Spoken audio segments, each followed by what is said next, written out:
Assalamualaikum warahmatullahi wabarakatuh. Saya Rifa Zabila dengan NIM 192231078 dari Gizi 5A. Izin mempresentasikan terkait analisis kualitas diet menggunakan metode IGS dan HEI.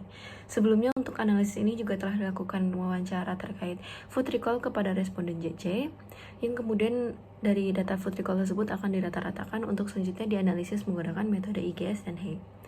Nah, ini pada metode IGS atau indeks gizi seimbang, yaitu konsumsi pangan dikategorikan terlebih dahulu ke dalam 6 kelompok utama seperti karbohidrat, sayur, buah, protein hewani, nabati, serta gula tambahan. Setiap komponen diberi skor berdasarkan kesesuaian dengan pedoman gizi seimbang, kemudian nilai dijumlahkan untuk mendapatkan skor total. IGS ini lebih fokus pada keberagaman dan proporsi konsumsi pangan, sehingga analisisnya bersifat lebih deskriptif dan berdasarkan kebiasaan makan. Selanjutnya untuk hasilnya, berdasarkan perhitungan responden memperoleh skor 55 yang berada dalam kategori sedang. Hasil ini menunjukkan bahwa beberapa kelompok pangan, terutama buah, sayur, dan sumber nabati itu masih dikonsumsi dalam jumlah yang rendah. Selain itu, terdapat kecenderungan konsumsi makanan tinggi lemak jenuh dan kurangnya variasi pangan. Dengan demikian, kualitas diet berdasarkan IGS ini masih belum sepenuhnya memenuhi prinsip pedoman gizi seimbang. Nah, selanjutnya ini menggunakan metode HEI atau Healthy Eating Index, yaitu data asupan makanan terlebih dahulu dikonversi dari gram ke dalam unit cup equivalence atau ounce equivalence sesuai dengan panduan FPED dan MyPlate. Selanjutnya komponen dihitung dalam bentuk densitas per 1000 kilokalori untuk menilai kualitas konsumsi berdasarkan proporsi nutrisi, bukan sekedar jumlahnya. Skor HEI ini terdiri dari komponen adequacy dan moderation sehingga dapat menunjukkan mana aspek diet yang perlu ditingkatkan atau dikurangi. Nah, ini pada metode HEI, responden memperoleh skor 56,2 yang juga berada pada kategori kualitas diet sedang.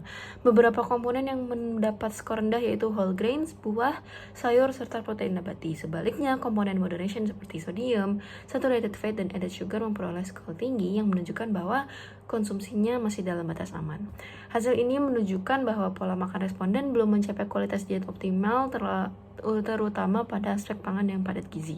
Nah, jika dibandingkan, IGS ini lebih sederhana dan relevan dalam konteks pangan masyarakat Indonesia, namun kurang sensitif dalam menilai kualitas zat gizi secara detail.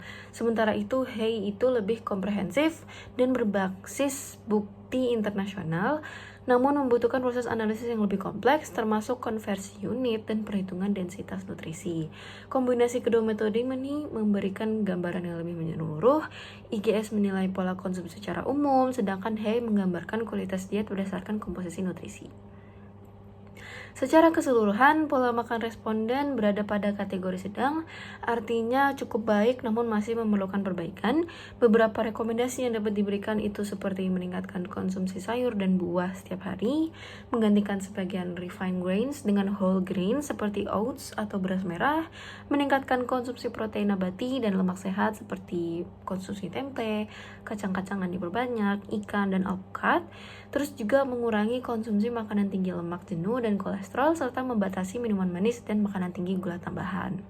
Perbaikan ini diharapkan dapat meningkatkan skor IGS dan HEI sekaligus mendukung pola makan yang lebih sehat dan seimbang. Demikian presentasi saya terkait analisis metode IGS dan HEI. Mohon maaf bila ada kesalahan. Wassalamualaikum warahmatullahi wabarakatuh.